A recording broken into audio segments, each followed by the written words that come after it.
All righty. Hello. Oh, so many beautiful faces. I want to take a picture, but I'm going to jump right into the content. And so let me share my screen again. And all right, we're going to keep the conversation going. We were reading those beautiful whys and getting set up for coming over here to talk tactical steps. But before we dive into how to start your giving circle within your nonprofit, I want to take a minute to just share some more about me and also why I love this training so much and the intentionality between us breaking up into these two spaces. So I have now been in the nonprofit sector for more than 10 years. I live in Greensboro, North Carolina, and started my career in the Triangle, like the Raleigh-Durham area of North Carolina with small local nonprofits. I went to school for marketing, but very quickly found myself in development roles. I was brand new to the nonprofit sector and almost always the youngest person in the room. Like I wasn't even 21, I think, when I started working. And there was still this expectation that I would bring in new donors and retain existing ones.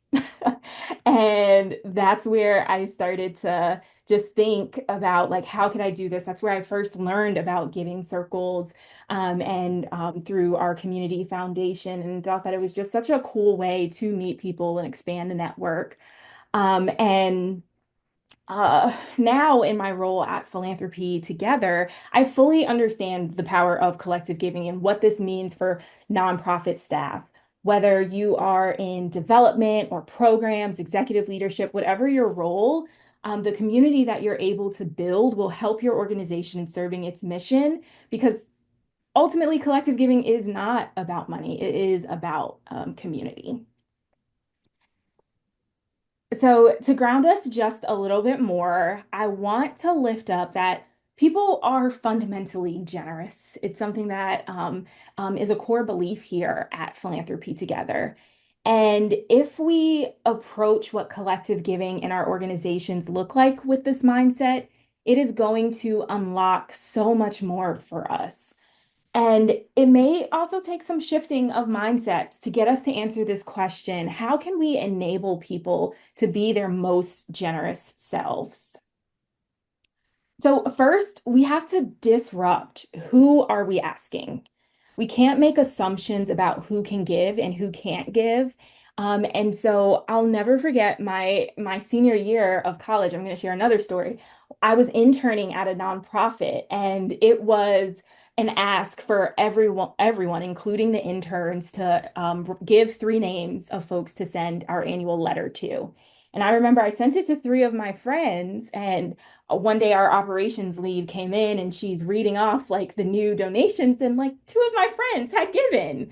And I was new and learning and like really shocked, but I think that that was a key lesson in that like everyone has something to give and like you should still ask. We were included as interns to help build the list, which is something that's really special and something that in your nonprofit to be thinking about. Are you asking everyone? And yeah, can you disrupt who we're asking? Research shows that millennials and Gen Z are giving dollars, but they're also giving their time and talent. There also have been studies on donors of color and Muslim philanthropy, which shows that all communities are generous. We just have to think about who it is that we're asking, as I mentioned. Giving is an important part of every community, and most people of all ages and economic statuses all around the world are regularly and willingly participating in the giving ecosystem. So, despite what some headlines might be saying, we do not have a generosity crisis. What we do have is a donor relationship crisis. And now more than ever, the time is ripe for nonprofits to cultivate meaningful and deep relationships with individual donors, and more importantly, broadening engagement strategies so that you're reaching all types of donors, especially those that have been traditionally under engaged in philanthropy. And so just calling out some reports, there's one that I'm going to just drop the link in the chat really quick, the Black Bod's Diversity in Giving report. where you can look at what diversity in giving looked like. So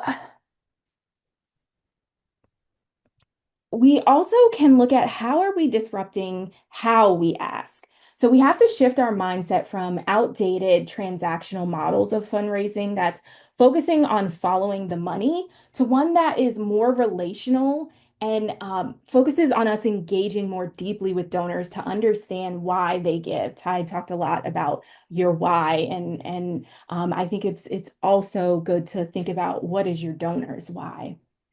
This shift from a transactional model to one that is relational leads to trust and a deeper connection, and it brings donors closer to the mission, which leads to increases in giving and civic engagement and also faith in philanthropy.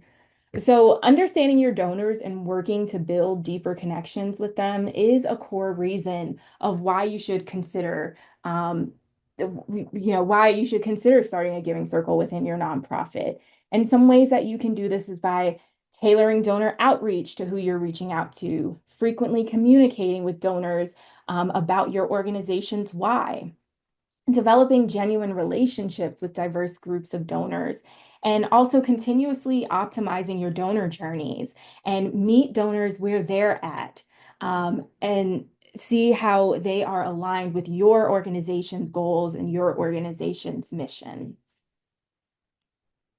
And then the last kind of disruption that we're going to talk about is disrupting what to expect. And we have said it on this call already so many times that it really isn't about the money. Starting a giving circle should be a win-win for all.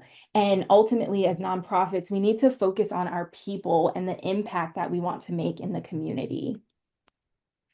And so here is a line from Philanthropy Together CEO Sada Lomaline's TED Talk, where she says, "All the money in the world won't save us, but beloved community can." And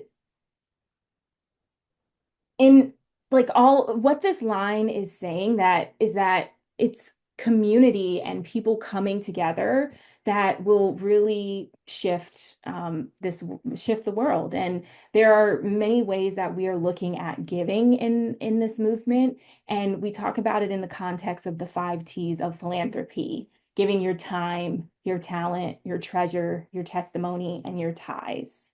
And here from the research just kind of shows other ways that folks are given, which I mentioned earlier. And so collective giving is about the power of what happens when we come together. So think about how much one person can do with one vision and one project versus a whole group where now we have a collective vision and we are combining our efforts and now we have multiplied impact. So I'm just going to pause here and I'm going to say that we're about to move into seeing what this looks like in practice.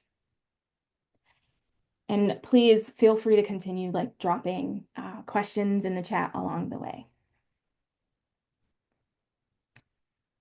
So our first example of a nonprofit-led circle is this group called Black Girls Smile. They are a nonprofit with a mission to empower the mental health and well-being of young Black women. And their giving circle is structured where all of the funds that they raise as part of the group goes to their therapy assistance program. Members are giving on a monthly recurring basis, and the ask to the group really depends on what the wait list looks like. And so they may tap in and try to activate folks more as more people are on the wait list, or they might retract. It depends. Another example is 1% for the Planet. This is a nonprofit where they are engaging both individuals and businesses. They have the 1% for the Planet individual member giving circle. And with that model, members will meet periodically to learn about organizations and decide how to allocate funds. So they're one nonprofit that is still granting to many nonprofits, all in the environmental space.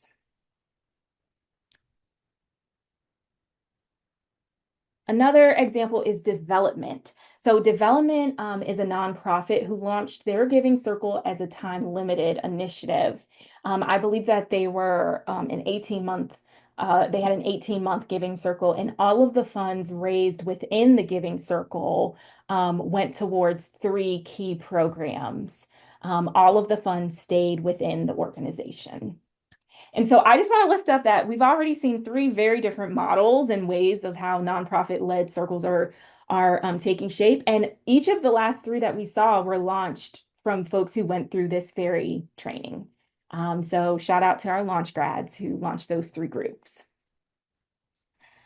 Moving on to another example, here we have WELA, which is short for Women's Environmental Leadership Australia. And in this organization, members make either weekly or annual contributions, and half of the money that they are bringing in stays within the organization, while the other half is granted to a variety of women and gender diverse organizations. So they're doing a bit like a combination of both.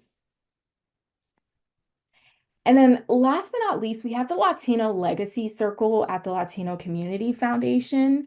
And with this circle, this is the one that I would say is most similar to like a fundraising society or a Friends of circle, where individuals are pledging a minimum of $50,000 over 5 years to support the foundation's endowment.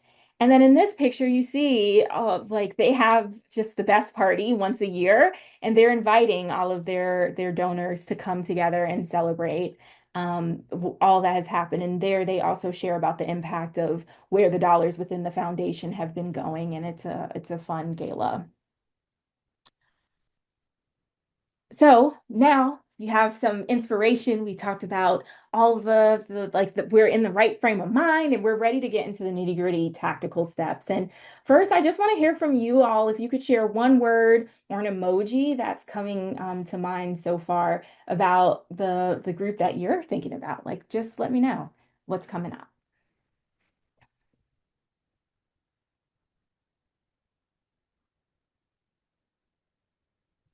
Awesome.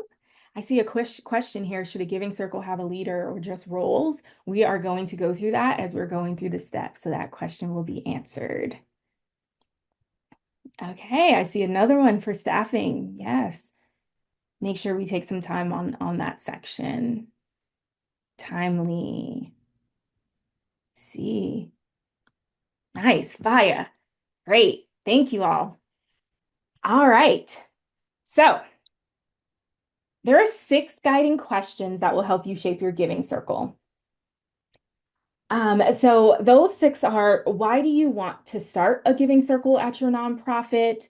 What is the size, shape, and level of giving for your circle? Where will you find leaders and members to join? How will members experience the giving circle? And how will you structure and manage the giving circle? And then how will you keep members connected to your nonprofit? So with these questions, I see we're asking about the slides. All right, I am going to drop in the chat. These are not all of the slides, but this one that we're looking at right here, we have this resource called our Nonprofit-Led Giving Circle Canvas. And you can make a copy of that document and take notes in there around what you're thinking around these 6 questions.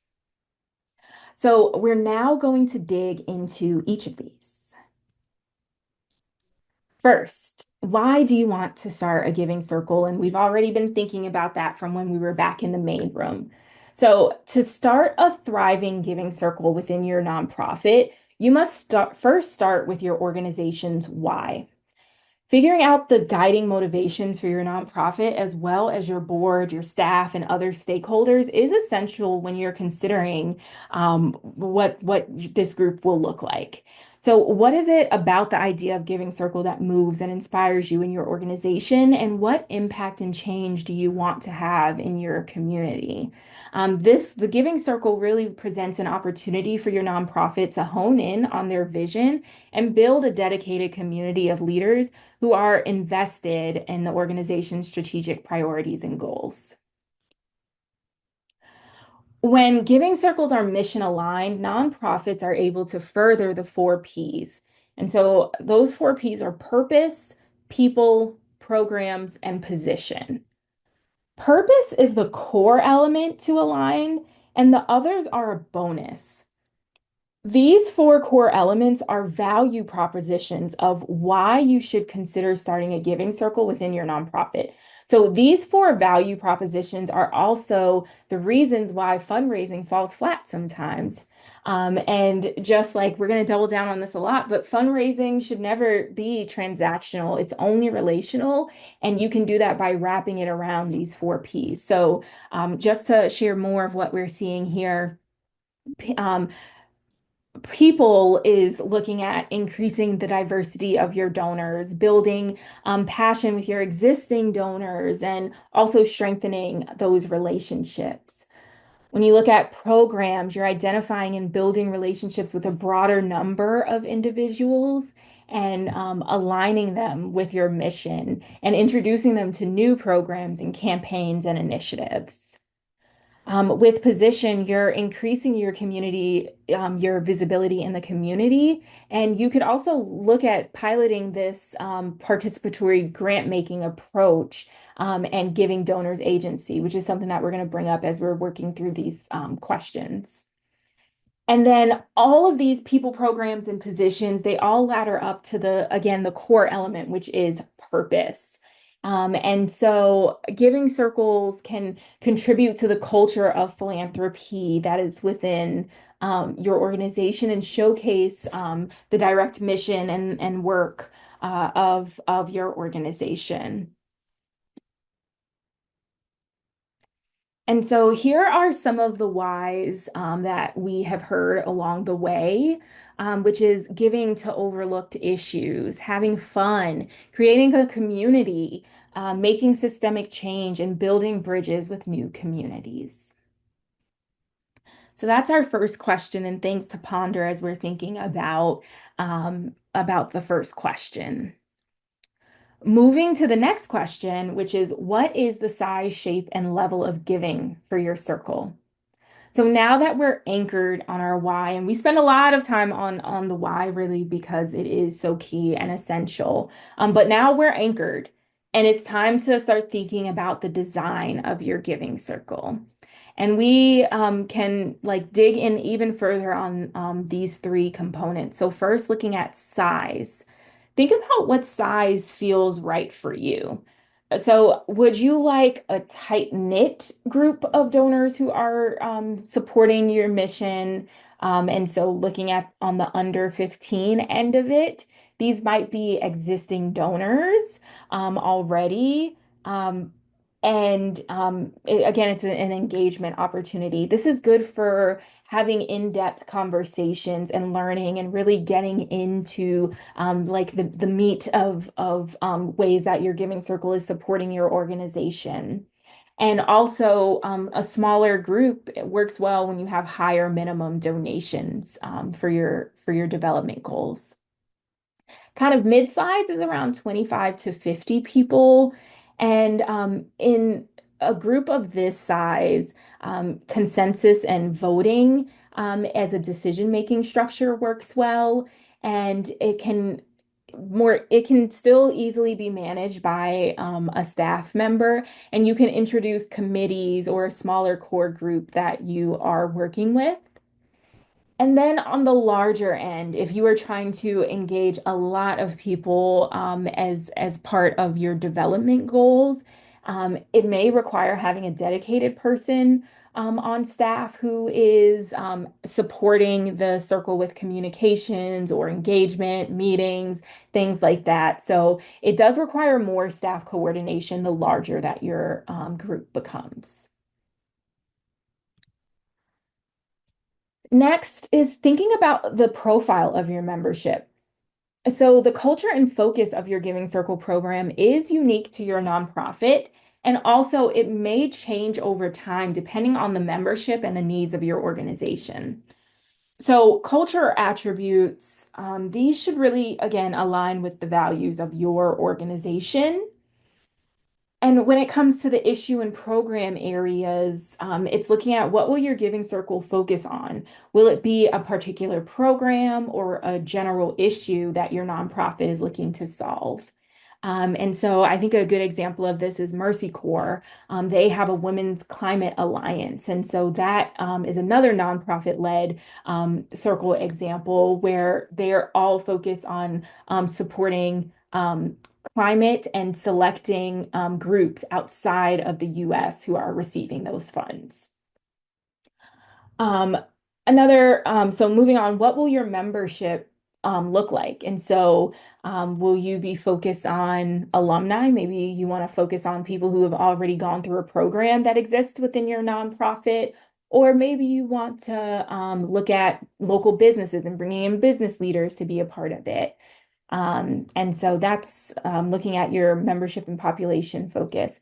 And then with the geographic scope, do you want to stay local? To like, is your nonprofit rooted in a singular place, or do you want to be national, international? Do you want to be virtual? And or do you? That's another consideration when you're thinking about your membership.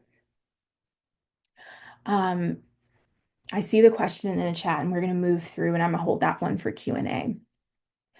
And so build your member profile and then double down on it because when people feel seen and as though that they belong, they're more likely to stick around. And you saw from the research when we were looking at just how much belonging collective giving can bring. I think the magic of that is also just really bringing your members into the fold and having them be a part of also building the community. And so next, think about the levels at which your members will give. As you saw, some giving circles have tiered models and some set a minimum. Some are open to what we call a personally significant gift. So knowing that money is commonly pooled, here's some guidance to help think through that multiplying factor. So if you had 15 people in your group giving at $100, then you could raise $1,500. Or if they were giving 1,000, that would be 15,000. If you have 50 people giving out $100, that's 5,000. And if they were giving $250 each, that's 12,500. And then the big one, if you go up to 100 people giving $100, that's $10,000. $250 is 25,000. And so you see that like there's different ways that you can like kind of map out and see what would work for your community. One really important note is that not every person has to give the same amount. This is just some like simple math to show, but you might have a giving circle chair who doesn't necessarily give the same amount, but they're giving more time. So, it might be less treasure, more time. Um, but they've also, with them giving more time, they're inspiring others who are giving at a higher level. You might have 5 people who are giving $1,000, 30 people giving 100. It really is important not to bring like any shame or stigma around how much someone is given. Really, anything that anyone can contribute is wonderful, and we often like double down on the want to double down on this personally meaningful language that we're using. It shows that everyone offering something is important to the group and it's not just the lowest common denominator. All right, so we're going to drill down deeper on some math. And really, this breakdown is also a way to spark ideas around how you'll communicate your giving circle level to members. So, my giving circle, we have a $365 a year minimum contribution, and that equates to $1 a day. You multiply that by a group of 50, and that's nearly $20,000, which is how much we grant each year to 3 organizations. But that messaging is so nice, right? It's $1 a day. It's $365 dollars a year. But then also when you go on the website, you can select your monthly contribution. And so it could be $20 a month. And when you have 50 members, that looks like $15,000 a year. Um, and you also see here, I'm just going to jump around like $100 per quarter. That could look like $20,000 a year. Um, and $1,000 a year across 50 members could look like $50,000. And so like there's again, like what feels right for your group is the question to ask. All right. So, moving along, the next question, where will your members come from? And who do you want to be a part of your giving circle? And so as you're thinking about donors to invite to join your giving circle, consider different diversity factors like ages, faith backgrounds, abilities, gender, sexual orientation, race, ethnicity, socioeconomic status, specific professions, other communities. Like if you live in a place and maybe there are like biking is very big in your community, like maybe you are looking at bringing folks in from that community. So just really think about what feels right for your organization, and also look at geographic factors such as local neighborhood or city and town, or do you want to go up to the county and state level or country and international?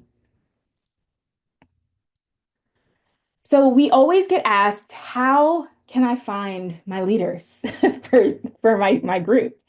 And the truth is that there are no simple tricks, and it's really about doing the legwork and looking beyond your close-in networks and waiting to find the right leader or waiting to say yes to the right leader that comes to you.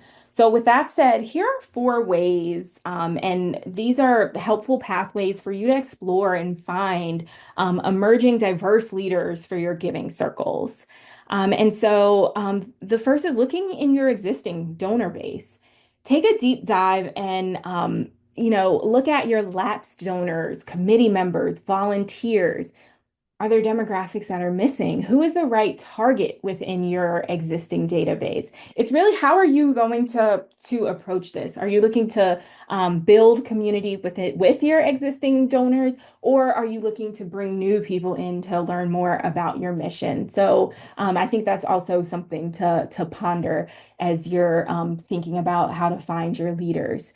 But create a targeted list, read the data, understand folks' behaviors and how people are currently giving within your organization.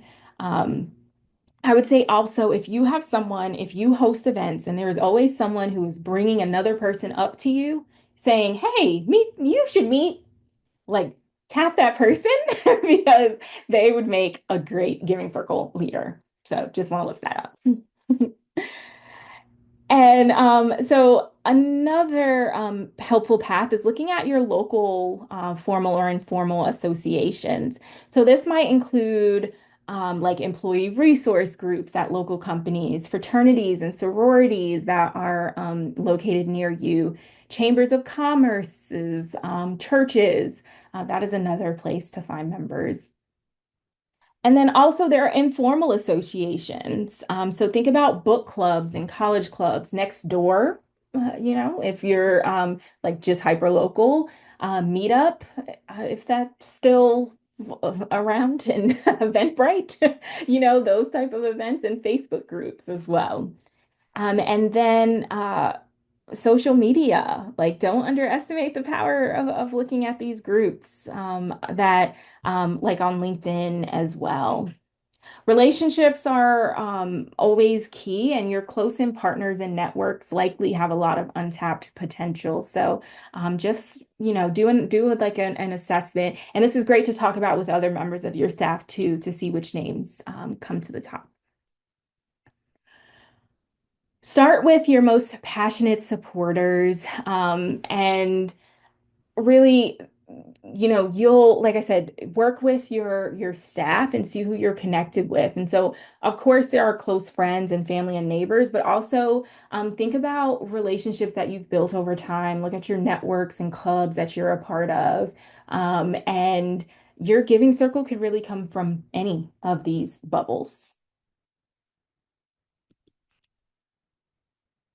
The network effect is really what helps your giving circle grow. So At Philanthropy Together, we talk about your founding team of your giving circle. And see, these are the first 2 to 3 people that say, yes, I'm going to do this. And what we see is this ripple effect that, you get 2 people to say yes. And then those 2 people go out and get 3 other people to say yes. And then it starts to multiply. And that is how your group will organically grow. And so complement the work of your nonprofit staff by bringing in members who are also giving talent and showcasing these strong leadership skills. And so, there are skills that with having a giving circle, like facilitation and also like managing volunteers and getting them on board and getting them to say yes and answer the call. I would say these are some skills just to help you think about who to tap to help lead these efforts. Other question to answer as we're looking at our nonprofit-led canvas is how will members experience the circle? So building a community and having your own culture is an important aspect of your giving circle, and it lets prospective members know what they're joining, and it keeps current members excited to keep coming back and keep engaging with your nonprofit and with the circle. And so, just like organizational culture, it should be a right fit for both you, the organization, and for your members. And culture is something that is co-created and built over time. It won't happen right away. It's gonna take time, and it's also going to shift and grow as your membership shifts and grows as well. And so people join giving circles because they want to learn more and become educated about the issues, and like they're passionate about the mission. And so also never forget the fun. And also don't forget that they are volunteers. So here are 2 primary ways that are unique to the giving circle model that your members will feel as they're a part of a circle. And it starts with discourse and education. So um, I would say as your members are meeting, have an educational component that is going to advance your members' understanding of the issue area. At the start of a meeting, you could create a one-pager that has the history of your organization or goals behind your programs, or highlight your needs in a way that your members understand, like they are becoming your advocates. And so make sure that they have tools to be able to effectively tell your story in your community. Find opportunities to immerse Giving Circle members in your program. So make sure that they're getting invitations to your annual events. Maybe you introduce like a cute lunch and learn series for them. Bring in speakers or have staff members who are having these discussions with them. Um, Excuse me? All right, I'm going to mute you, Joyce. All right. All right, and facilitate discussions about community issues and just continue these learning opportunities. So naturally, as your donors are becoming more knowledgeable about your organization, your mission, and also the issue, they're almost guaranteed to want to take action. That's how we're wired. And that's also what happens when mission-driven individuals see that a nonprofit is aligned with their values, and when they have these feel-good opportunities. And so ways for them to be engaged is through decision making. And so think deeply about agency. This came up earlier. And so enable members to have some choice and decision-making power around where pooled funds will go. This could be like, do you have a strategic plan that you're executing? Maybe you can have them have a say so in like how their funds will support the strategic plan. So that's just one way. Like just keep them engaged through decision making. You could also invite them to be on committees that are making a decision. And also, there was a question in here around, I think there was a question in here around how are you yeah, how do you establish your circle? And so you can have your members be part of that decision making as well. You can truly have it be like community led. So that is also an option as you're having your giving circle take shape. A key component of how members experience your giving circle is in how you gather. And so, one easy way to think about meetings is this framework that really takes the experience of these communities that we're all familiar with and highlights it as part of your giving circle meetings. So, over 4 meetings, you first bring the joy and laughter.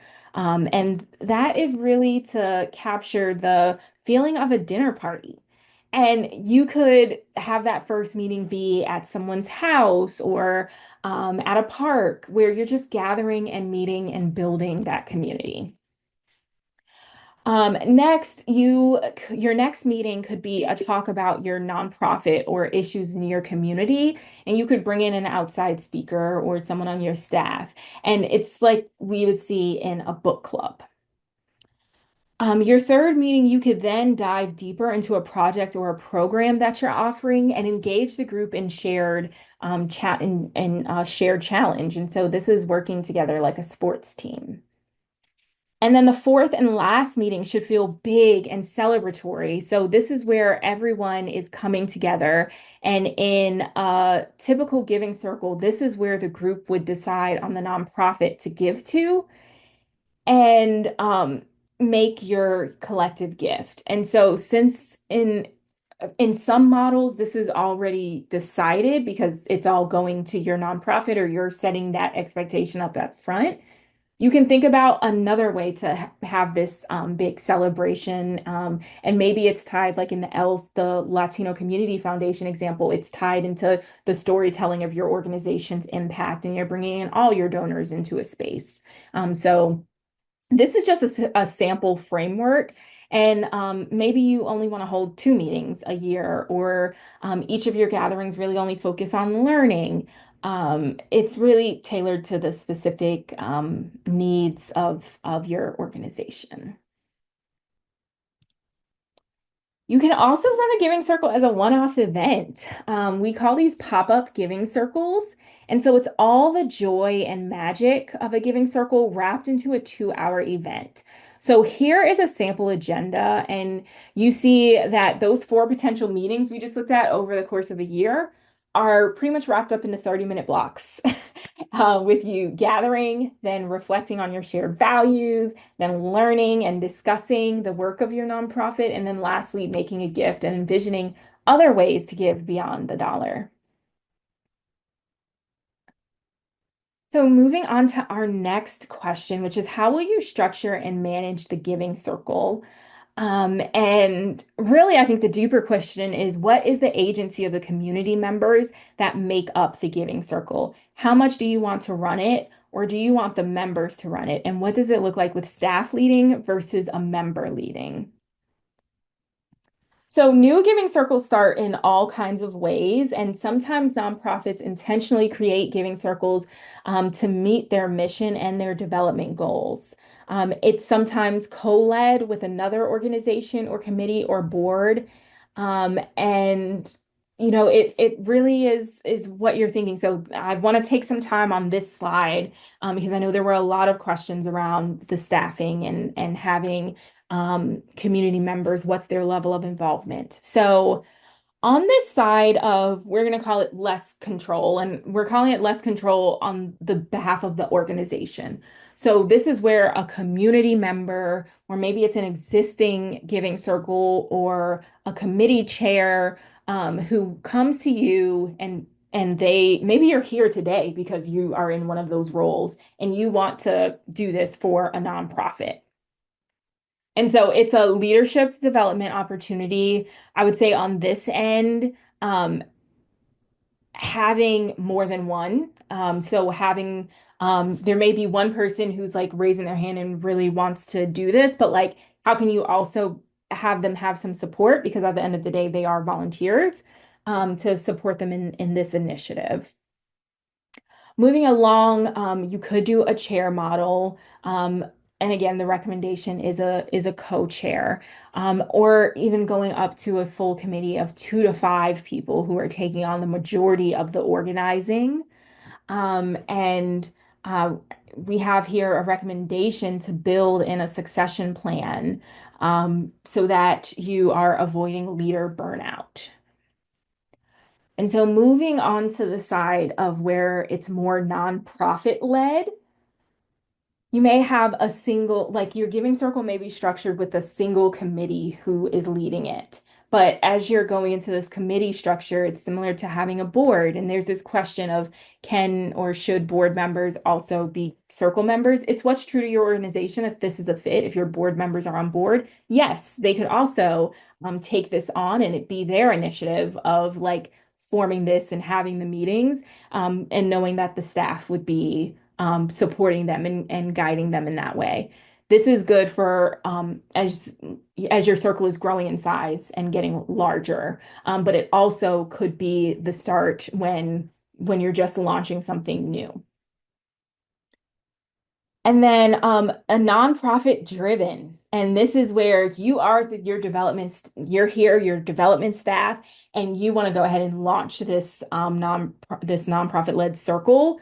And so you're still working with leaders and with the board and with committees, but really you're taking on the full management and governance and facilitation and logistics, and you're doing it all. Like it is a full-on development program that you want to embed in your organization.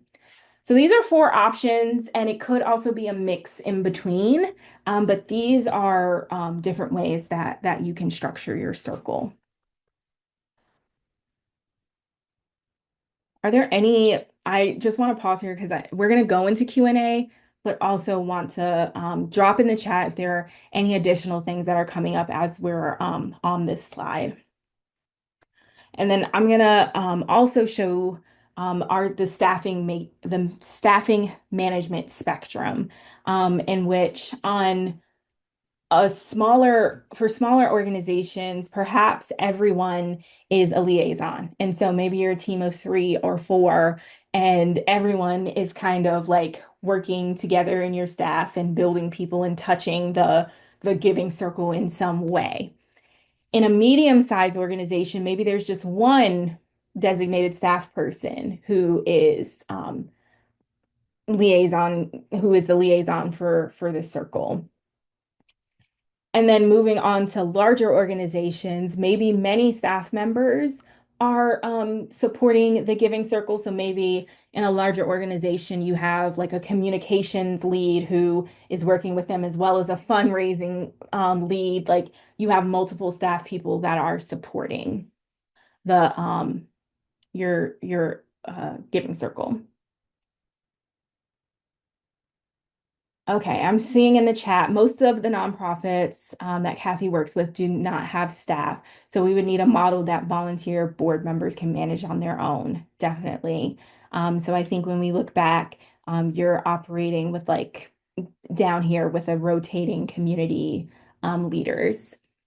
And then also, have you seen multiple little giving circles as part of a bigger giving circles initiative? Yes. I think a good example of this is, oh, it's BRIC. I would need to find the exact link, but in Colorado, during COVID, there were several giving circles that were formed with their respective like there was a Black women's group and a Black men's group and others that then came together. I believe it was 10 groups and pooled dollars to give to organizations. Sophia, I see your hand raised. Yeah, um I had to step out a little bit earlier, so I don't I apologize if this is already covered. I'm really wanting to envision as like kind of building out like a full budget of what am leaning more for the nonprofit driven, like kind of staff led, because I like to build towards like intercultural solidarity work and some of the deeper space, like for certain donors that want to kind of go on that more in-depth journey.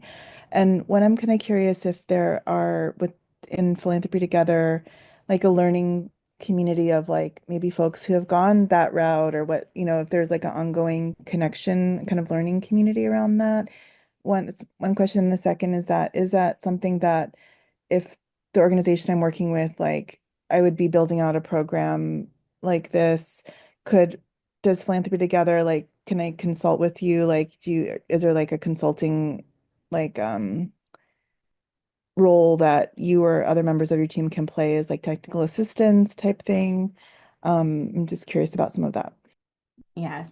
So I love that I see Louisa in the chat has raised her hand and said she'll, or yeah, to be a brain buddy. And what I will say on the Philanthropy Together end, so we offer monthly group coaching, and I was going to share this at the end, but our group coaching is a space where you're like, we're just holding a space. So if you have other groups that like you all want to just find the time, come to group coaching. Someone from Philanthropy Together will be there and can help guide those discussions.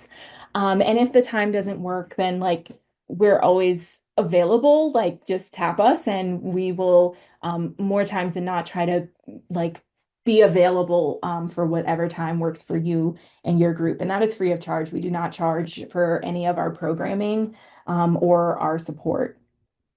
And then I would say in terms of the how to build out a budget, um, group coaching is another great resource for that. So it's a space where like any we open it up. So we have seen where, if to ask this question to the community, we also have a LinkedIn group, like they may be able to share some of those resources that their group has also created. Thank you. Is that a group that anyone can join on LinkedIn? Yes, it is. And I will find the link before the end and drop it in the chat. Amazing. Thank you so much. Yes. And then I know this question, I see the question about how do nonprofits get on a Giving Circle radar. I'm going to go through just a little bit more on staffing and I will answer that. Um, all right. So we have here, and yes, we can share these slides. We have here these sample duties of staff members. And so this is just a way to think about what would the responsibilities for a staff member who's running your Giving Circle have.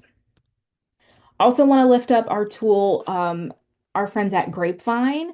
They have this great platform where you can manage any of the technological and administrative pieces of a giving circle. They help you collect funds, track membership, and give to nonprofits that are within the United States, with some piloting happening right now for us to see how we can also give outside of the US. It's free to use and it's very user friendly. And yes, happy to go back to the staff role if you all want to take a screenshot real quick.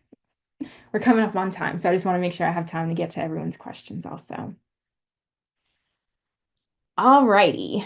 So the last question is, how will you keep members connected to your nonprofit? And so people like to engage with nonprofit organizations in three different ways by giving. And so this is giving money or donating goods and buying products. There's also doing with volunteering and attending events, serving in a leadership role, and communicating. So spreading the word, um, using their voice and advocating for your cause, writing for your newsletter.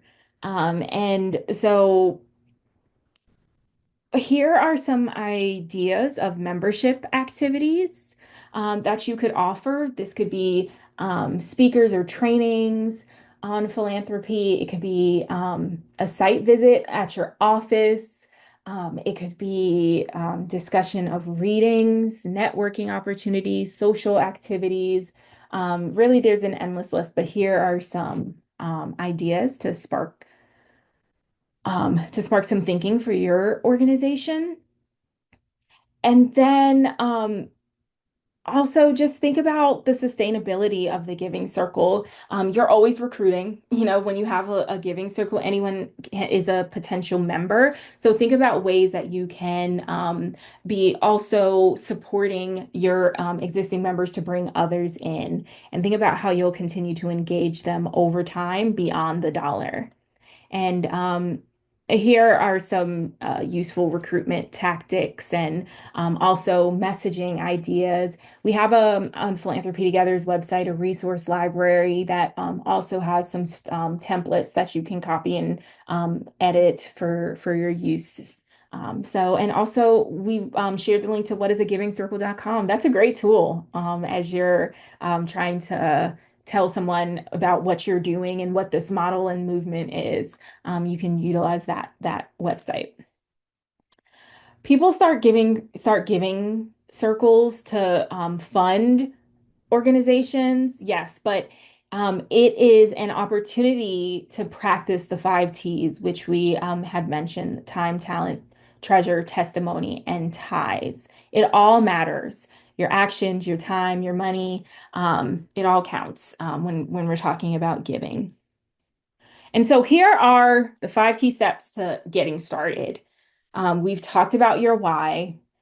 Use your canvas and really work through these. Finalize the size and the shape and the level of giving for your giving circle.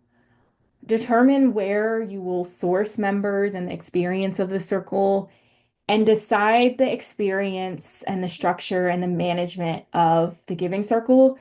And then think about how you're going to sustain and engage your members over time. And we know that like launching a giving circle isn't easy. And here are some of the most common challenges that we've heard and how we'd advise overcoming that. So it's overthinking. Um, just like starting a giving circle, yes, it's tough, but like it doesn't have to be perfect. I think if you have starting ideas in a general direction, that it's okay to then just go off and like start talking to others and getting them excited. And it can take shape together. It can be co-created.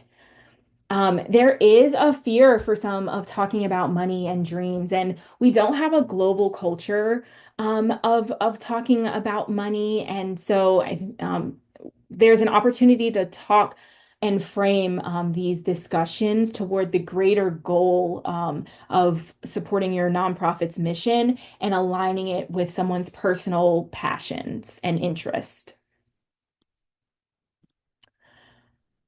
Um, uh, some of your we went through like how to identify who are the like great candidates, and maybe they feel that they don't have the experience. And I think that this is an opportunity to like cheer them on, support them, and just like really help refine like maybe some starting ideas and help them feel supported, but know that like it's like there's no lack of experience. Anyone, as we talked about, can be a philanthropist and start a giving circle and be part of this movement. And then folks sometimes will start and stop, and that is okay. And so just want to lift that up. And so those are all of our slides, and I'm going to go through and answer the questions, but I would love to hear your feedback. I am dropping a link in the chat, and I want to answer this question around how can giving circles get on a non how can nonprofits get on a giving circles radar? So we have our global directory of giving circles, which I am going to drop in the chat. And with our directory, there's a chance for you to see which giving circles are around you. And I will go back to just the community building. I think that it's a chance for you to get to know them and get to know what are their funding priorities, what are some ways that you could possibly support them, and who knows, you might find a giving circle that you join. And so I would say coming with approaching it in that way is a great way to build build community and also get to know giving circles near you and getting to know one another and building that relationship, then they're going to naturally learn about your organization as well. And so, Anya, I see your hand raised. Yeah. Yes, thank you so much. This is really helpful. It's very timely for me because I have already started one, but I'm gonna rethink some things based on this conversation. Two questions. One, is it permissible to provide perks to folks in the giving circles? I know when people are giving, you're not supposed to give them anything of value, but is there a way that you can celebrate the folks that are in the giving circles to enhance this feeling of belonging and just community?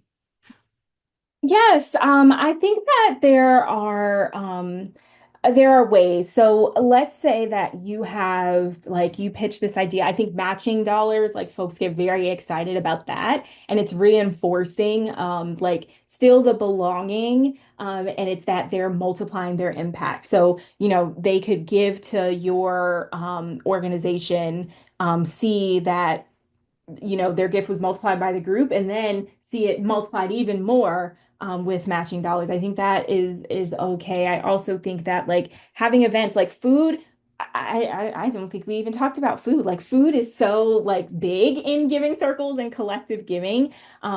Gathering around a table and building community in that way, like I mean, it's what brings the joy and where like true community is built. So I will say that it's what feels right for your organization, and that like if having some type of incentive to get them to say the first yes, that yes, that's okay, but also thinking about sustainability and what's going to keep them engaged in the long haul. Okay, thank you. And if somebody else has a question, I don't want to ask my second question, so I want to pause right here. Yes. Um, I see a question in the chat. At what okay. point would you consider hiring a paid coordinator for a giving circle? And in this case, I would say that it really has differed when folks bring some on. There are still some large giving circles that are volunteer run. And they have created a system and a succession plan where that is they're able to sustain themselves with volunteers. All right. Anya, would you like to ask your second question? Sure. The second question is, are there are there whys that are more compelling than others? And if that's too deep, I'll just maybe come to a resource group or something because I really want to know. I want to make sure my why is really compelling enough. hmm What I will say in doing this work and knowing that, like in my role, I am trying to get folks to join and do giving circles every day in their local community, is that the why is so personal. And like, I think that it is getting to know the person that you're talking to and just really trying to align, like, and it's not always going to be a fit, but it's like when it is, it's really beautiful and how that interaction is so Thank you. personal. So. Um, Thank you all for being here. We're 1 minute over.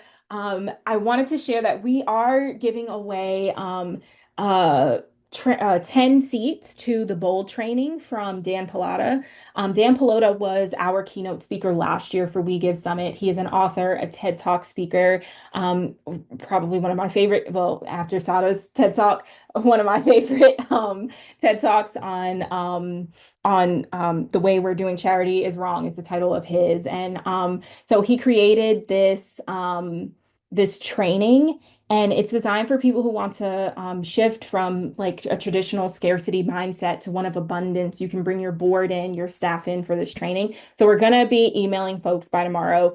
We have 10 seats to give away. So we're going to randomly select folks who are in here with me today. And then, as I mentioned, join us for group coaching. Our next one is May 20th, which is next week, actually, at 2 p.m. And Yeah, join us and talk with others who are in this space. Let's dig into like if your questions weren't answered, dig into it. Ty will also be there and others who may have existing giving circles as well who can lend some expertise. So thank you so much for being here and we will see you hopefully at a group coaching and know that you can reach out at any time if you have any questions. So thank you.